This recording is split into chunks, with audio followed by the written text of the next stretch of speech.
Good morning, students. Today we will start discussing from rules 31A to rules 35. तो ये rule 31A क्या है और ये क्यों आया ये समझना है हमें. Now this rule 31A is inserted by government in CGST rules wide notification number 3/2018 dated 23rd January 2018. Now this rule 31A sub rule 1 says, notwithstanding anything contained in the provisions of this chapter, the value of supplies specified shall be determined in the specified manner. These supplies are lottery, betting, gambling and horse racing. तो इन 4 तरह की activities के लिए ये specially कानून आया, notification number 3 आई, रूल 31A इंसर्ट किया गया. तो this rule is overriding rule. इसका मतलब no other rule can be applied in respect of supplies specified under this rule. तो इन 4 तरह की सप्लाईज़ को या सर्विसेज को या एक्टिविटीज़ को वैल्यूएशन करने के लिए सिर्फ हम इस रूल 31A को ही कंसिडर करेंगे. अब हम करते हैं आगे one by one. Now we come to rule 31A2. Rule 31A2 value of supply in case of lottery. तो लॉटरी के केस में वैल्यू कैसे निकालेंगे. लॉटरी तो पता ही है आपको, इंडिया के अंदर कोई भी प्राइवेट पर्सन लॉटरी नहीं कर सकता शुरू. सिर्फ government, state governments are authorised to issue lottery. तो गवर्नमेंट लॉटरी चलाती है, गवर्नमेंट ही शराब भी बेचती है. तो अब लॉटरी के केस में वैल्यू कैसे निकालेंगे, इस पर जीएसटी कितना लगेगा, ये क्वेश्चन अराइज होता है. तो यहाँ पर क्या लिखा है रूल 31A2 में, value of supply of lottery shall be 100/128 of the face value of the ticket or the price as notified in the official gazette by the organizing state, whichever is higher. तो इसमें 2 चीज़ें बताई हैं, 100/128 of the face value of the ticket या फिर price notified in the official gazette, whichever is higher. तो इसका मतलब ये हुआ कि वैल्यू ऑफ सप्लाई मानी जाएगी. अगर एक लॉटरी की फेस वैल्यू सपोज करिए 100 रुपये है, और तो उसमें 100 रुपये की वैल्यू को हम 100/128 से मल्टीप्लाई करेंगे. तो ये कितना आ जाएगा, 100 × 100/128, ये आ जाएगा अराउंड अप्रॉक्सीमेटली 78 रुपीज़. तो 78 वैल्यू मानी जाएगी. मतलब 100 रुपये में 22 रुपये आपका जीएसटी इंक्लूड है. 78 रुपये पर 28% से आपका 28% रेट मान लो इसके ऊपर आप, इसलिए हमने 100 में 28 जोड़कर 128 किया है इसको. तो 22 रुपये, 78 रुपये पे 22 रुपये आपका जीएसटी 28% से लगेगा. या अगर उसका प्राइस गवर्नमेंट ने ऑफिशियल गैजेट में नोटिफाई किया कि इतना प्राइस है, तो फिर उस प्राइस को भी वैल्यू ली जाएगी. तो दोनों में हमें देखना होगा कि दोनों में क्या हायर है वही चीज़ वैल्यू ऑफ सप्लाई मानी जाएगी।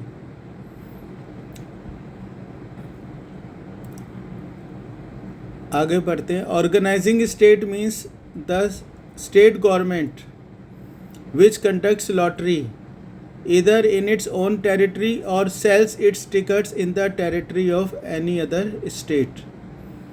The higher of the following two amounts shall be deemed as value of supply: 100 or 128 of the face value of ticket, or 100 upon 128 of the price as notified in the official gazette. अब जैसे Sikkim government lottery conduct करती है जिसकी face value lottery ticket की है 500 रुपये, अगर official gazette में प्राइस नोटिफाइड है 448, तो वैल्यू कैसे निकालेंगे? अभी हम दोनों में नेचुरल है, हायर क्या है 500 ही है, तो 500 इंटू 100 बाई 128, तो 390 रुपीज़ आपका क्या हो गया? 390 रुपीज़ आपकी वैल्यू ऑफ सप्लाई मानी जाएगी। अगर प्राइस नोटिफाइड है गवर्नमेंट द्वारा 530, तो नेचुरल है 500 और 530 में 530 ही ज़्यादा है, तो 530 इंटू 100 बाई 128 करके हम 414 रुपये 414 रुपीज़ इसकी प्राइस मान लेंगे।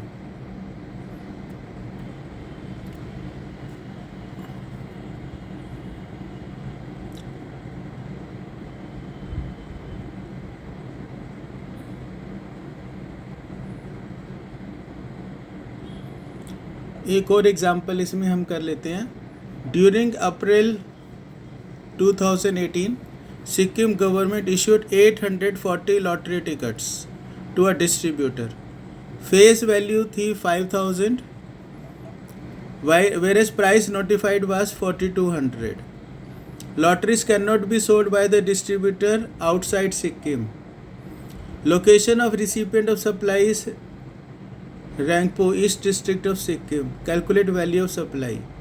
तो ये इंट्रा स्टेट है क्योंकि विद इन द स्टेट ही सेल होगी, बाहर जा ही नहीं सकती। तो हम 840 टिकट्स हैं। अब या तो हम 5000 का ले 100 बाई 128,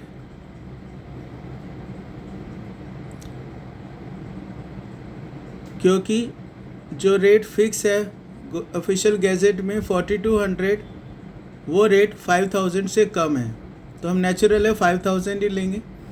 5000 इंटू 100 बाई 128 करेंगे तो हमारी value of supply of 1 ticket आ जाएगी, value of supply of 1 ticket. फिर हम इसको मल्टीप्लाई कर देंगे 840 टिकट से, तो हमारी टोटल वैल्यू ऑफ सप्लाई आ जाएगी 32,81,250। और इस पर GST हो गया, आधा CGST और आधा SGST 14% क्योंकि 28% टैक्स रेट है लॉटरी के ऊपर। आई होप दिस इज़ क्लियर। अब इसके आगे चलते हम। Subsequent supply of lottery. अब लॉटरी पर फर्स्ट पॉइंट टैक्स है GST का, सब्सिक्वेंट सप्लाई के ऊपर कोई भी GST पेबल नहीं है, क्योंकि नेचुरल है लॉटरी में ज़्यादा रेट पे ताबा से बेचेंगे नहीं, जो भी उसकी फेस वैल्यू है उससे ज़्यादा तो वो बिकेगा नहीं। तो subsequent supply is exempted from GST।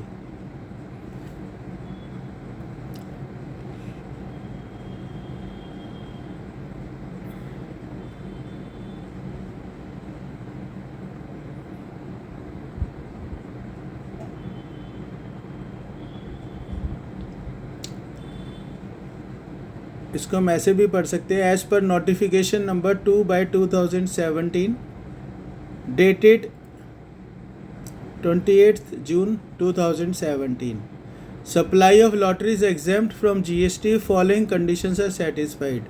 Supply of lotteries any person other than government. Appropriate GST was paid when lottery was supplied by the government. इसलिए सब्सिक्वेंट सप्लाई जो है वो एग्जेम्प्ट है। Now we come to value of supply in case of betting, gambling and horse racing. शर्तें लगाना, जुआ खेलना और घोड़ों की रेसेस के लिए वैल्यू ऑफ सप्लाई क्या मानी जाएगी? यहाँ पे लिखा value of supply shall be 100% of the face value of bet or amount paid to the totalisator. टोटलाइजेटर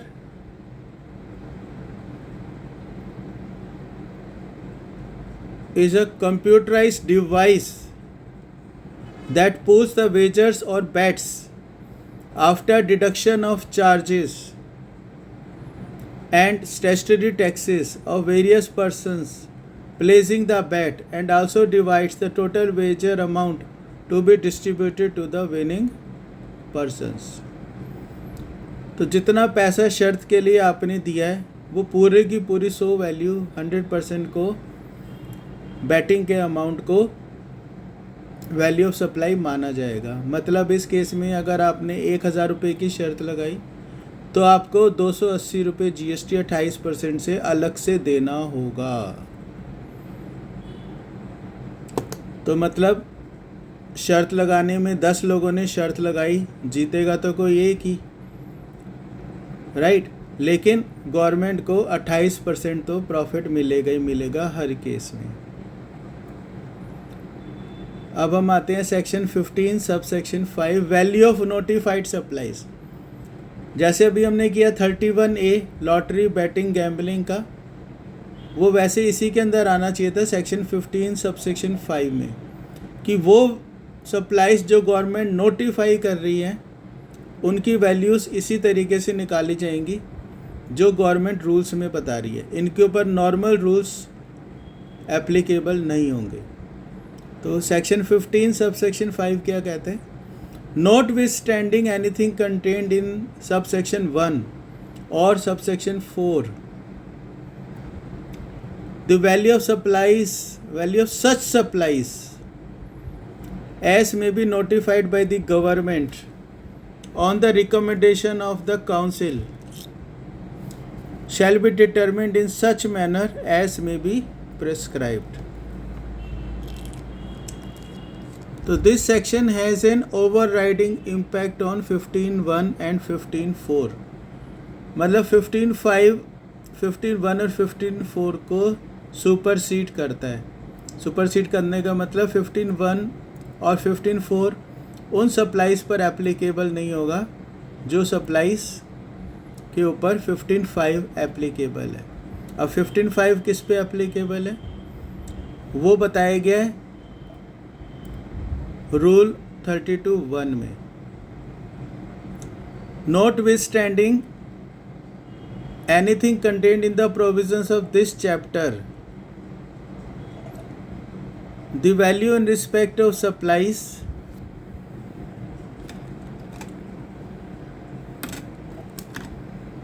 specified below shall at the option of the supplier be determined in the manner provided herein after।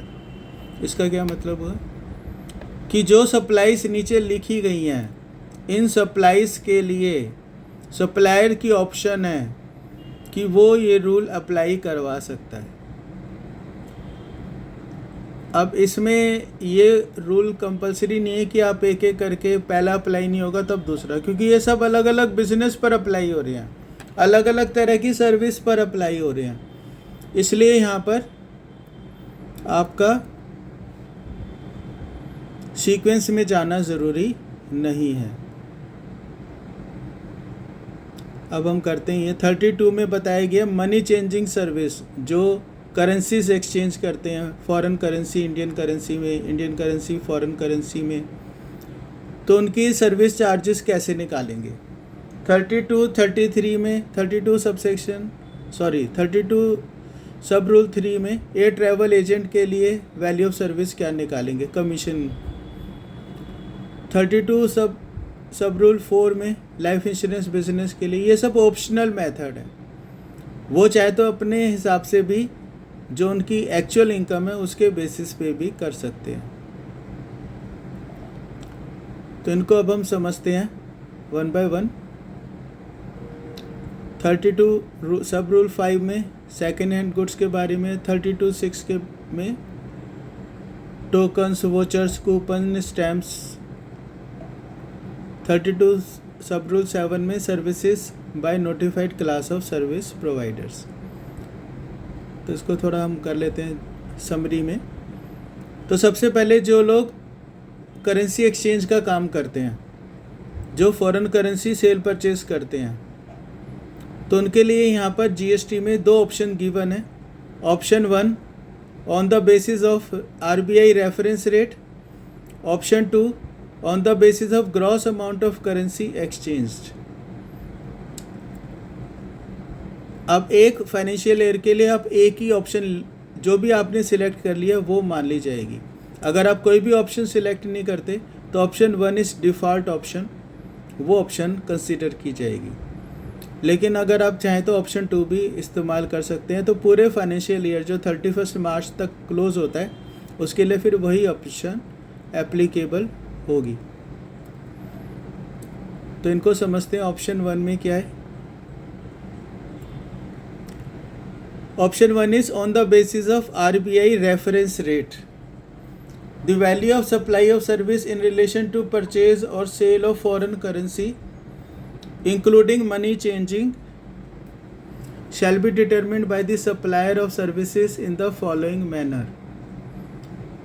For a currency when exchanged from or to Indian rupees, Indian rupees से जब आप convert करते हैं तो उस case में value of supply क्या मानेंगे, मतलब उसकी कमीशन क्या होगी जिसके ऊपर टैक्स लगेगा। कमीशन तो एक्चुअल में कुछ और ही होगी उसकी। Difference between RBI reference rate and actual rate into total units. अब ये एग्जांपल से हम समझ सकते हैं। Mister Dhirendra who has entered into a roll over contract approached ICICI bank for selling $40,000 at the rate of 64 पर US and RBI reference rate was 65 at that time. However, rate declared by CBIC, Central Board of Indirect Taxes and Customs होता है CBIC, for the day $66. Now, since RBI reference rate is available, value of supply will be equal to difference in selling rate and RBI reference rate. Hence, the value shall be 65 minus 64 into $40,000. तो यहाँ पे CBIC rate की कोई value नहीं है।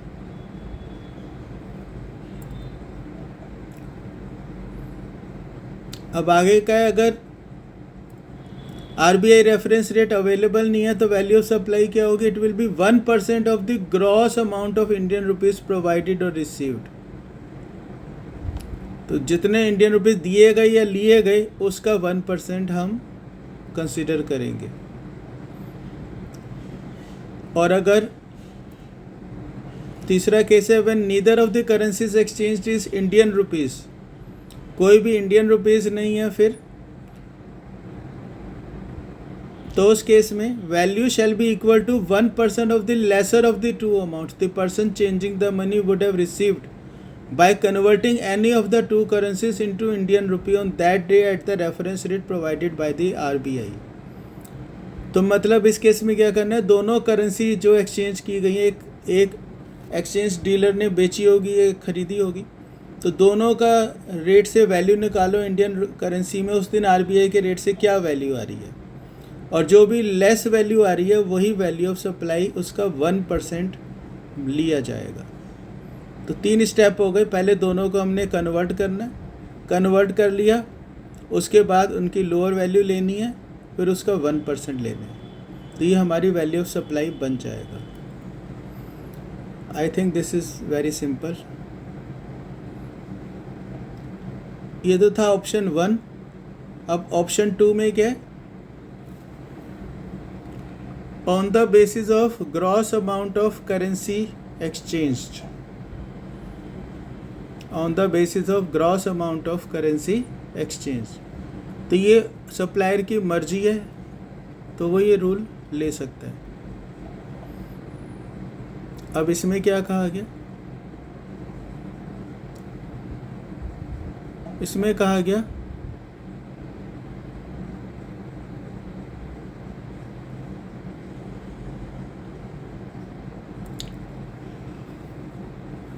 If gross amount of currency exchanges up to 1 lakh rupees, तो value of supply हम ले सकते हैं 1% of gross amount of currency और 250 rupees whichever is higher.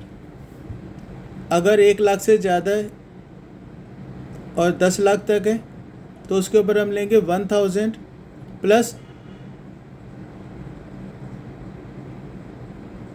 यहाँ पे ये प्लस नहीं होना चाहिए,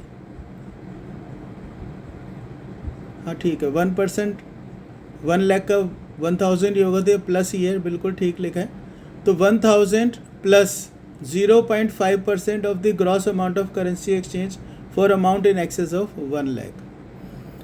मतलब अगर 10 लाख की आपने एक्सचेंज किया करेंसी तो 1 लाख पे तो 1000 रुपये हो गए और बाकी 9 लाख रुपए के ऊपर 0.5% मतलब 4500 हो गया, 4500। तो टोटल जो होगी वैल्यू ऑफ सप्लाई वो 5500 निकल आएगी। और 10 लाख से भी ज़्यादा है तो उसके ऊपर ये 5500 प्लस 0.1%, ये ध्यान रखना, of gross amount of currency exchange in excess of 10 lakh. मतलब अगर 20 लाख की करेंसी है तो 10 लाख के ऊपर तो हो गया 5500 और बाकी 10 लाख पर हो गया 0.1%, तो 0.1% हो गया इसका 1000, 6500।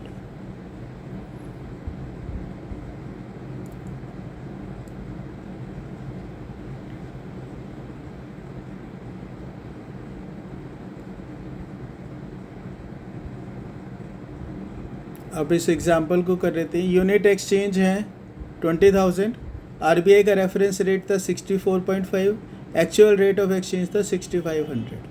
तो एक ऑप्शन तो ये जो पहली वाली कि हम 65 माइनस 64.5 करें तो वो हो गया 50 पैसे,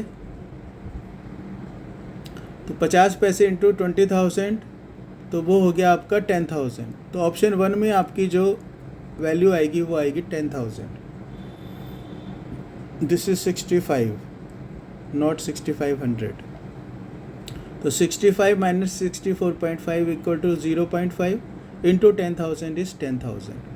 अगर हम ऑप्शन 2 लें तो एक्चुअल रेट ऑफ एक्सचेंज था 65, तो 65 इंटू 20 होता है 13 लैक्स। 13 लैक्स में से 10 लाख पर 5500 रुपये और उसके ऊपर 3 लाख पर 0.1% 300 रुपये, तो यहाँ पे हो रहा है 5800 रुपये। तो अगर डीलर ने सेकंड ऑप्शन ली होती तो उसको वैल्यू ऑफ सप्लाई मानी जाती है 5800, और अगर उसने सेकंड ऑप्शन नहीं एक्सरसाइज की तो उसके लिए वैल्यू मानी जाएगी 10,000। I hope this is clear.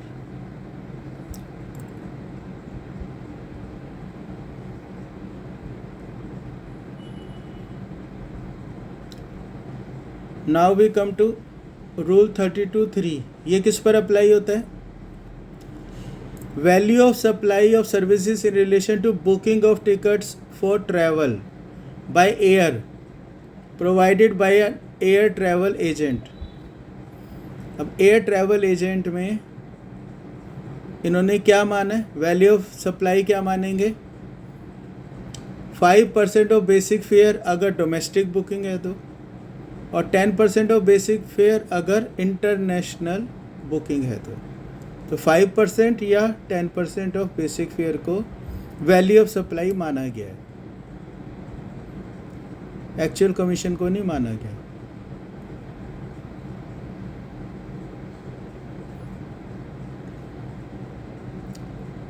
Next is value of supply of service in relation to life insurance business. अब लाइफ इंश्योरेंस बिजनेस में वैल्यू ऑफ सप्लाई क्या मानेंगे? अब इसमें लाइफ इंश्योरेंस में मैं आपको बता दूं कि इसमें हम प्रीमियम जो लेते हैं, प्रीमियम को लाइफ इंश्योरेंस कंपनी इन्वेस्ट करती है, प्रीमियम को उसने इन्वेस्ट कर दिया। प्रीमियम में से ही कुछ पैसा वो रिज़र्व रखती है कि अगर मिस हैपनिंग होगी तो उसे क्लेम देना होगा। तो क्लेम के लिए और इन्वेस्टमेंट करती है, कुछ रिजर्व रखती है क्लेम के लिए, बाकी इन्वेस्टमेंट करती है, क्योंकि उसे जो क्लेम देना है वो एक्चुअल प्रीमियम से कहीं ज़्यादा होता है, तो उसे पैसा कमाना पड़ता है इन्वेस्टमेंट के ऊपर। वो इनकम कमाती है, चाहे इंटरेस्ट के रूप में कमाए, चाहे वो उसको स्टॉक मार्केट में लगाए और कैपिटल गेन के रूप में कमाए या डिविडेंड के रूप में कमाए, कैसे भी कमाए उसे कमाना पड़ेगा। तो अब यहाँ पर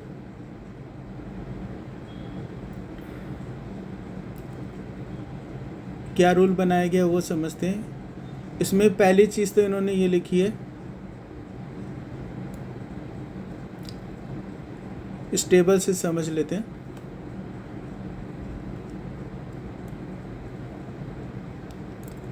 इससे पहले इसको देख रहे थे। When the entire premium paid by the policy holder is towards the risk cover in life insurance, कि वो पूरी की पूरी प्रीमियम जो है वो सिर्फ रिस्क कवर के लिए है, तो ये रूल एप्लीकेबल नहीं होगा, क्योंकि उस केस में amount of premium charge will be the value of supply. तो जहाँ पर 100% प्रीमियम जो है रिस्क कवर के लिए यूज़ की जा रही है, तो वहाँ पर amount of premium will be value of supply.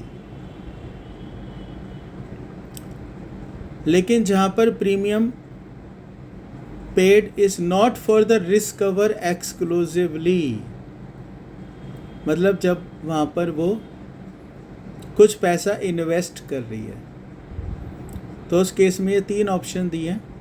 Where amount allocated for investment or savings on behalf of policy holder is intimated to the policy holder at the time of supply of service, कि वो बताते हैं कि आपका कितना % पैसा investment में जा रहा है। Then gross premium charged reduced by the amount allocated for investment will be the value of supply। तो जैसे आपसे उन्होंने सपोज करिए 10,000 रुपये लिए और 10,000 में से कहा कि हम 9,000 रुपये आपके इन्वेस्ट करेंगे, तो उस केस में 1,000 रुपये ही आपकी वैल्यू ऑफ सप्लाई मानी जाएगी।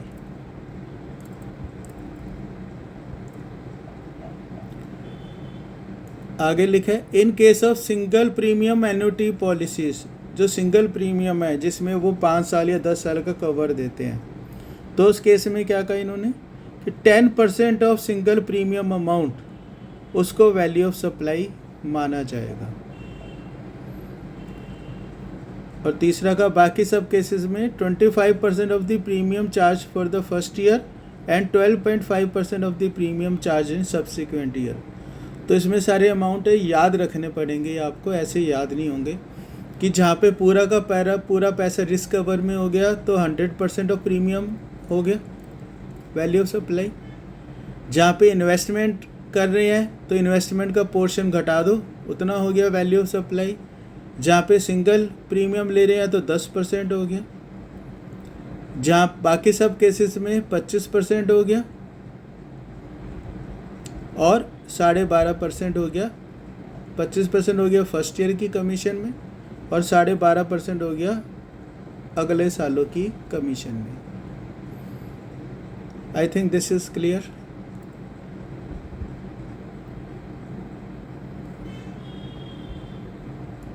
इसके आगे चलते हैं हम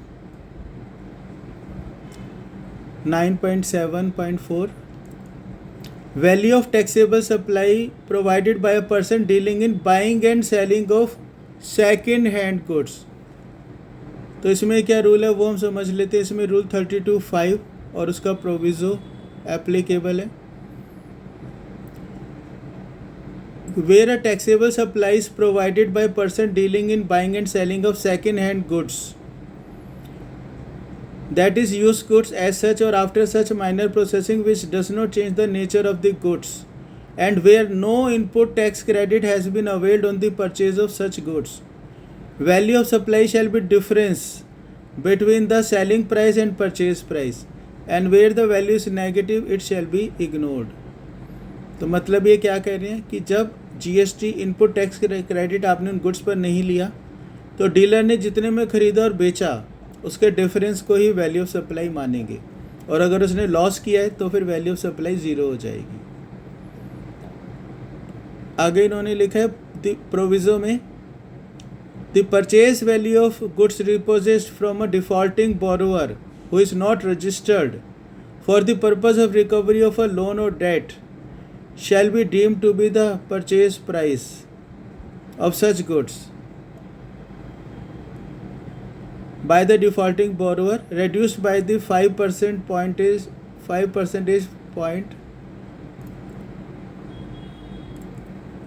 for every quarter or part thereof। तो अगर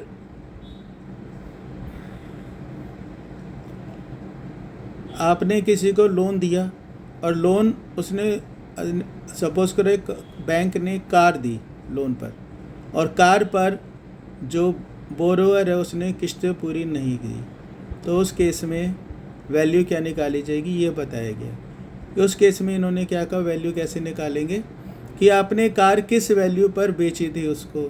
ठीक है, कि आपने सपोज करो कार 10 लाख रुपए पे बेची थी और आपने सपोज करिए 3 साल बाद गुड्स को रिपोजेस कर लिया।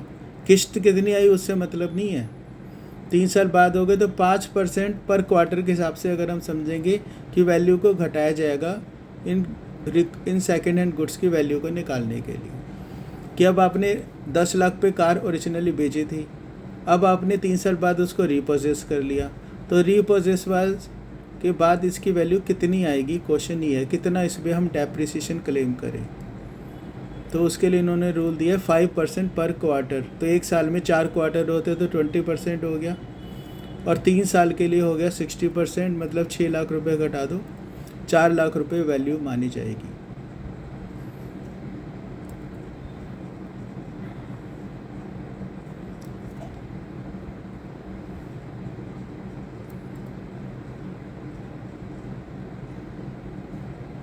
इसका बेनिफिट क्या है?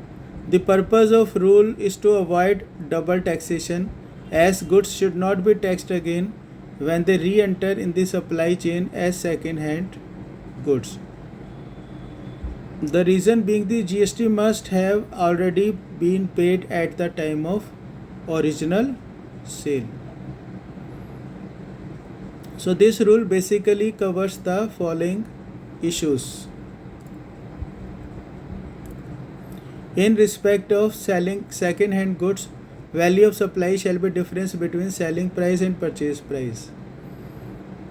ठीक है ना, अगर सेलिंग प्राइस ज़्यादा है परचेज प्राइस कम है तभी डिफरेंस लेंगे, अगर सेलिंग प्राइस कम है परचेज प्राइस ज़्यादा है तो नहीं लेंगे। ये कब रूल अप्लाई होगा? ये रूल अप्लाई होगा जब गुड्स के ऊपर पहले इनपुट टैक्स क्रेडिट नहीं लिया गया। लेकिन अगर पहले इनपुट टैक्स क्रेडिट लिया गया तो उस केस में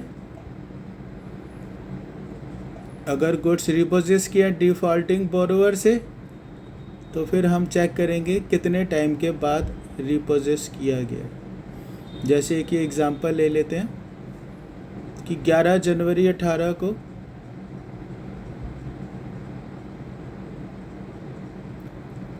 और 8 अप्रैल 2018 को रिपोजेस किया गया।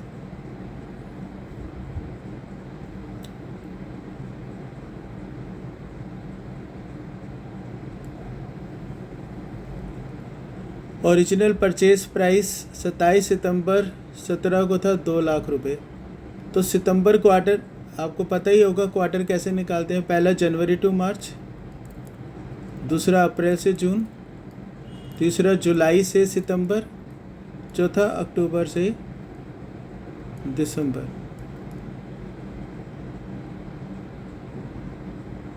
ठीक है, अब एक फाइनेंशियल ईयर शुरू होता है 1 अप्रैल से, तो वहाँ से भी देख सकते हैं।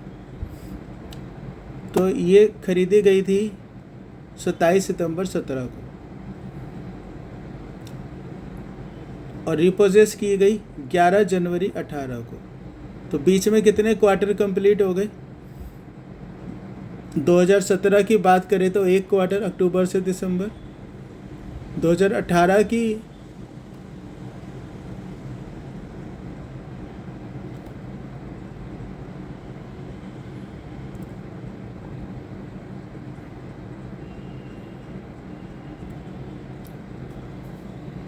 अब इस क्वेश्चन को हम दोबारा से समझ लेते हैं। ओरिजिनल डेट है 27 सितंबर की, तो सितंबर एक क्वार्टर हो गया आपका, जुलाई अगस्त सितंबर, अक्टूबर नवंबर दिसंबर दूसरा क्वार्टर हो गया, जनवरी फरवरी मार्च तीसरा क्वार्टर हो गया, और ये बेची गई है 8 अप्रैल को दोबारा, तो अप्रैल का हमारा चौथा क्वार्टर हो गया। इसलिए इन्होंने 2 क्वार्टर लिए हैं 17 में और 2 क्वार्टर लिए हैं 18 में up to date of disposal. Total 4 quarters का डेप्रिसिएशन लिया है 5% पर क्वार्टर के हिसाब से, 20% ऑफ परचेज प्राइस बनता है, मतलब 2 लाख का 20% 40,000 रुपये डेप्रिसिएशन घटाएंगे तो 1,60,000 रुपये वैल्यू मानी गई है।